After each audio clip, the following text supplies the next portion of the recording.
இதுக்கு தேவையான இன்க்ரீடியன்ஸ் பார்த்துக்கலாம். நான் ஒரு பெரிய வெங்காயம் இந்த மாதிரி ஸ்லைஸ் பண்ணி வச்சுருக்கேன். ஒரு குட்டி தக்காளி எடுத்து வச்சுருக்கேன். புதினா கொத்தமல்லி எல்லாமே சேர்த்து கொஞ்சமாக எடுத்து வச்சுருக்கேன். ஒரு லெமன் என்கிட்ட கேர்டு இல்லை, அதனால் நான் ஒரு முழு லெமன் எடுத்துக்கிறேன், அதுவும் குட்டியாக. அதுக்கப்புறம் கேரட்டு, பீன்ஸு, பட்டாணி, அதுக்கப்புறம் சோயாவை ஆல்ரெடி தண்ணியில் ஊற வச்சுருக்கேன். இதெல்லாம் போட்டு தான் வெஜ் பிரியாணி பண்ண போகிறேன். வாங்க எண்ணெய் போட்டுக்கலாம்.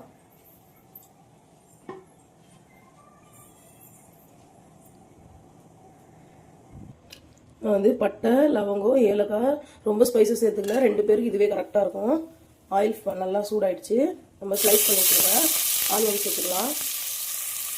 ஆனியன் நல்லா ஃப்ரை ஆகும், கோல்டன் கலரில் வரட்டும், அது வரைக்கும் நல்லா ஃப்ரை பண்ணி எடுத்துக்கலாம். இப்போ ஆனியன் வதங்குற கேப்பில் நம்ம வந்து மஞ்சளத்துக்கு மசாலா போட்டுக்கலாம். ஃபஸ்ட்டு வந்து சால்ட்டு போட்டுக்கலாம். நல்லா வாஷ் பண்ணி வச்சுட்டேன். அதுக்கு தேவையான அளவுக்கு சால்ட்டு போட்டுக்கலாம். அப்புறம் ஒரு ஸ்பூன் சில்லி பவுடர் சேர்த்துக்கிறேன். நான் இன்றைக்கி வந்து நார்மலாக தான் செய்கிறேன். உங்களுக்கு இன்னும் கொஞ்சம் நல்லா வேணும்னா நீங்கள் ஃபிஷ் ஃப்ரை மசாலாவும் சேர்த்துக்கோங்க, என்கிட்ட இல்லை. 1/4 ஸ்பூன் மஞ்சள் தூள் சேர்த்துக்கலாம். கொஞ்சமாக இஞ்சி பூண்டு பேஸ்ட்டும் சேர்த்துக்கலாம். அதுக்கப்புறம் ஒரு பாதி லெமனை பிழிஞ்சு விட்டுக்கலாம். இப்போ மிக்ஸ் பண்ணிக்கலாம். நல்லா மிக்ஸ் பண்ணி இப்போ இதை வந்து ஃப்ரிட்ஜில் எடுத்து வச்சுக்கலாம். நம்ம வந்து அங்கே ஆனியன் வதங்கிடுச்சு. அடுத்து என்ன டொமேட்டோலாம் போட்டுக்கலாம். உங்களுக்கு வேணும்னா நீங்கள் கரம் மசாலா, 65 மசாலா எல்லாமே சேர்த்துக்கோங்க. நான் இன்றைக்கி ஸ்பைஸ் எல்லாம் அந்த அளவுக்கு வேண்டாம், பாப்பா சாப்பிட்றதுனால நான் நார்மலாக சில்லி பவுடரும் கொஞ்சோண்டு குழம்பு தூளும் சிக்கன் வேறு எதுவுமே சேர்க்கல, உப்பு மட்டும் சேர்த்துக்கிட்டேன், இஞ்சி பூண்டு. உங்களுக்கு வேணும்னா நீங்கள் எல்லாமே ஃபிஷ் ஃப்ரை மசாலா இதெல்லாம் சேர்த்துக்கோங்க, இன்னும் நல்லாயிருக்கும். ஆனியன் நல்லா ஃப்ரை ஆகிடுச்சு. நம்ம வந்து ஒரு ஸ்பூன் சில்லி பவுடர் சேர்த்துக்கலாம். அப்போ தான் வந்து நம்ம கலர் போட தேவையில்லை, அதில் எண்ணெயிலே போட்டால் நல்ல கலராக வரும், அதனால தான் ஃபஸ்ட்டே சேர்த்துக்கிறோம். இப்போ வந்து அடுத்து மஞ்சள் தூள் சேர்த்துக்கலாம். மஞ்சள் தூள் வந்து 1/4 ஸ்பூன் சேர்த்துக்கிறேன். மிக்ஸ் பண்ணிக்கலாம். தேவையான அளவுக்கு உப்பு போட்டுக்கலாம். 1/4 ஸ்பூன் கரம் மசாலா சேர்த்துக்கலாம். புதினா கொத்தமல்லி நான் கட் பண்ணி வச்சுருக்கிறதுல கொஞ்சமாக சேர்த்துக்கிறேன், கொஞ்சமாக லாஸ்ட்டில் சேர்த்துக்கலாம். அதுக்கப்புறம் இப்போ தக்காளியை சேர்த்துக்கலாம். தக்காளி நல்லா மசிஞ்சு வரட்டும். ஒரே ஒரு சில்லி சேர்த்துக்கிறேன். ரொம்ப ஸ்பைசஸ் வேணாம், பாப்பா சாப்பிட்றதுனால. இப்போ வந்து தக்காளியை வந்து நல்லா மூடி வச்சு வதக்கலாம், அப்போ தான் நல்லா தக்காளி மசிஞ்சு வந்துடும். நான் இது வந்து 2 பேருக்கான அளவு செய்கிறேன். இது பாருங்கள், தக்காளி நல்லா மசிஞ்சிருச்சு. இப்போ நம்ம கட் பண்ணி வச்சுருக்கேன் எல்லா வெஜிடபிளும் சேர்த்துக்கலாம். நான் இது வந்து கேரட்டு, பீன்ஸு, பட்டாணி, அப்புறம் சோயா சாதம், ஒரே ஒரு பொட்டேட்டோ, அதுக்கப்புறம் வேக வச்சுருக்கிறேன் வேர்க்கடலையும் கொஞ்சம் சேர்த்துக்கிறேன். நிறைய வெஜிடபிள், கொஞ்சமாக ரைஸு. ஸோ நல்லா ஹெல்த்தியாக சாப்பிடலான்னு. என்னடா வேர்க்கடலாம் சேர்க்குறாங்களே அப்படின்னு நினைக்காதீங்க, சூப்பராக இருக்கும். ஒரு வாட்டி ட்ரை பண்ணிவிட்டு நல்லா இருந்ததுனால தான் உங்களுக்கு மறுபடியும் வீடியோ ரெசிபி எடுத்து போடுறேன்.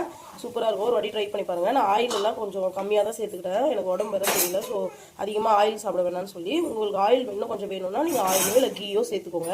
எனக்கு வேணாம், நான் அதனால் சேர்க்கல. இது வந்து ஒரு ஃபியூ மினிட்ஸ்க்கு வதங்கட்டும். அதுக்கப்புறம் இதுக்கு தேவையான அளவுக்கு இஞ்சி பூண்டு சேர்த்துக்கிறேன். நான் இஞ்சி பூண்டு சொல்ல மறந்துட்டேன். நான் இந்த குட்டி ஸ்பூனில் ஒரு 2 ஸ்பூன் சேர்த்துக்கிறேன். நல்லா மிக்ஸ் பண்ணிக்கலாம். இப்போ காயெல்லாம் நல்லா வதங்கிடுச்சு. இப்போ நான் வந்து அதுக்கு தேவையான அளவுக்கு தண்ணி சேர்த்துக்கிறேன். நான் இந்த கிளாஸில் தான் எடுத்தேன் ரைஸு. இது 1க்கு 1.5 கணக்கில் நான் இன்னைக்கு பாஸ்மதி ரைஸ் போடுறதுனால 1க்கு 1.5. அதுக்கப்புறம் இன்னொரு 1/2 கிளாஸ் வந்து காய் வேகிறதுக்காக. ஸோ இது வந்து கொதிக்கிட்டோம். அந்த கேப்பில் என் ஸ்டைலில் புதினா சட்னி எப்படி செய்யுதுன்னு பார்க்கலாம். எப்போவுமே ரைத்தா தானே சாப்பிட்றோம், புதினா சட்னி சூப்பராக இருக்கும் காம்பினேஷன். நான் எப்படி செய்யுதுன்னு சொல்லி குயிக்காக பார்த்துட்டு வந்துடலாம். இது கொதிச்சுட்டு இருக்கட்டும். இப்போ புதினா சட்னி தேவையான இன்க்ரீடியன்ஸ் பார்த்துக்கலாம். நான் இந்த அளவுக்கு புளி எடுத்துருக்கேன். எனக்கு கொஞ்சம் புளிப்பாக இருந்தால் தான் பிடிக்கும். உங்களுக்கு வேணும்னா நீங்கள் கொஞ்சம் கம்மி பண்ணிக்கோங்க. நான் புளி எடுத்துக்கிறேன். அதுக்கப்புறம் வந்து இந்த அளவுக்கு இஞ்சி, ஒரே ஒரு குட்டி துண்டு இஞ்சி, அதையும் போட்டுக்கலாம். கொத்தமல்லியோட காம்பு இந்த அளவுக்கு எடுத்துருக்கேன், இதையும் போட்டுக்கலாம். ஒரே ஒரு ஆனியன் எடுத்துக்கிறேன். இதை வந்து நம்ம கட் பண்ணிக்கலாம். இங்கே கட் பண்ணி போட்டுக்கலாம். நல்லா ரஃப்பாகவே கட் பண்ணிக்கலாம். ஸோ நம்ம அரைக்க தான் போகிறோம், அதனால். அதுக்கப்புறம் மெயினாக வந்து நான் வந்து நிறைய ஒரு 2 கைப்பிடி அளவுக்கு கருவேப்பிலை எடுத்துருக்கேன். இது வந்து புதினா சட்னி, கருவேப்பிலை சட்னி கூட சேர்த்து சொல்லிக்கலாம். ஏன்னா வந்து கருவேப்பிலை நிறைய பசங்க நம்மளே நிறைய பேர் சாப்பிட மாட்டோம். ஸோ இந்த புதினாவில் அரைக்கும் போது அதோட ஃப்ளேவர் வந்து புதினா ஃப்ளேவர் தான் தெரியும், கருவேப்பிலை ஃப்ளேவர் தெரியாது. ஸோ அதனால நிறைய கருவேப்பிலை சேர்த்துக்கோங்க. நான் கொஞ்சமாக 4 புதினா தான் சேர்க்க போகிறேன், மற்றதில் கருவேப்பிலை தான். அதுக்கப்புறம் ஒரே ஒரு பச்சை மிளகாய் சேர்த்துக்கிறேன். அதுக்கப்புறம் ஒரு துண்டு தேங்காய் சேர்த்துக்கலாம், அதையும் கட் பண்ணிக்கலாம். ஃபஸ்ட்டு இதை வந்து நல்லா ரஃப்பாக வந்து அரைச்சிட்டு வந்துடலாம். அதுக்கப்புறம் புதினா போட்டு அரைக்கலாம். அப்போ தான் வந்து நல்லா பேஸ்ட் மாதிரி ஆகாது. ஸோ பேஸ்ட் மாதிரி இருந்தால் டேஸ்ட் இருக்காது. ஸோ அதனால ஃபஸ்ட்டு இதை அரைச்சிட்டு வந்துடலாம். இதுக்கு தேவையான அளவு உப்பு போட்டுக்கலாம். உப்பு போட்டுக்கிட்டேன். இதில் இன்னொரு சீக்ரெட்டான விஷயம் வந்து, நான் எப்போவுமே போடுறது வந்து கொஞ்சோண்டு சுகர் போடுவேன். இது வந்து எனக்கு ஒரு தெரிஞ்சவங்க தான் போட சொன்னாங்க ஃபேமிலியில். அப்போதுலேருந்து நான் இப்படி செய்கிறது. சும்மா கொஞ்சமாக சுகர் போட்டுடலாம். சூப்பராக இருக்கும். ஒரு வாட்டி கண்டிப்பாக அரைச்சி பாருங்கள். அரைச்சிட்டு வந்துடலாம். இந்த மாதிரி தண்ணியே இல்லாமல் ரஃபாக அரைச்சிட்டேன். இப்போ நம்ம வாஷ் பண்ணி வச்சுருக்கேன், கழுவி வச்சுருக்கேன் புதினாவை சேர்த்துக்கலாம். நான் தண்ணி இல்லாமல் தான் அடிச்சிருக்கேன். கொஞ்சம் வந்து பல்ஸ் மோடில் பேக் சைடில் விட்டு விட்டு எடுங்க. இப்போ புதினாவை சேர்த்து அதையும் வந்து ரொம்ப பேஸ்ட் ஆக்காமல் லைட்டாக அரைச்சிக்கலாம்.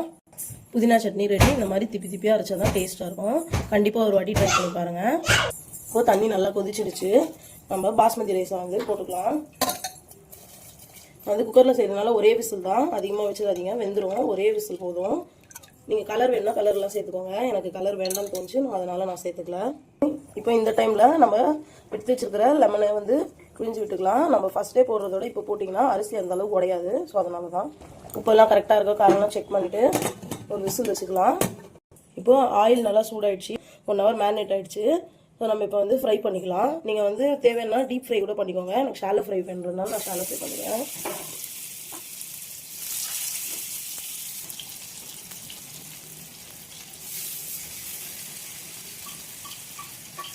ரைஸ் பாருங்கள், இந்த அளவு கலர்ஃபுல்லாக நல்ல உதிரி உதிரியாக வந்திருக்கு. நல்லா வெஜிடபிளாக வந்துருச்சு. வெஜிடபிள் ரைஸ்னால் வெஜிடபிள் தாங்க நிறைய இருக்கணும். ஸோ எனக்கு அந்த மாதிரி இருந்தால் தான் ரொம்ப பிடிக்கும். ஸோ எப்படி இருக்குன்னு சொல்லி கமெண்ட் பண்ணுங்கள். விஷயம் வந்து திருப்பி போடலாம்.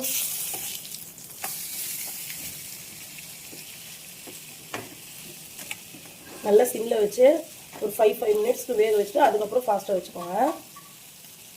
இப்போது எல்லாம் முடிஞ்சிச்சு. பிளேட்டிங் பார்த்துக்கலாமா? புதினா ரைஸ், அது கூட ஃபிஷ் ஃப்ரை. இங்கே பாருங்கள், ஃபிஷ் ஃப்ரை நான் கலர்லாம் போடல, இந்த அளவுக்கு வந்திருக்கு. ரைஸ் பாருங்கள், உங்களுக்கு தெரியுதா? இங்கே பாருங்கள், இந்த அளவுக்கு உதிரி உதிரியாக வந்திருக்கு. ஒரு வாட்டி கண்டிப்பாக ட்ரை பண்ணி பாருங்கள். ஆவி பறக்க பறக்க ரைஸ் இருக்குது. யாருக்கு வேணும்னு சொல்லி சொல்லுங்கள். ஒரு வாங்கிக்கோங்க. ஓகே ஃப்ரெண்ட்ஸ், உங்களுக்கு பிடிச்சிருந்தா வீடியோவை லைக் பண்ணிக்கோங்க, ஷேர் பண்ணிக்கோங்க, சப்ஸ்கிரைப் பண்ணிக்கோங்க. பாய்.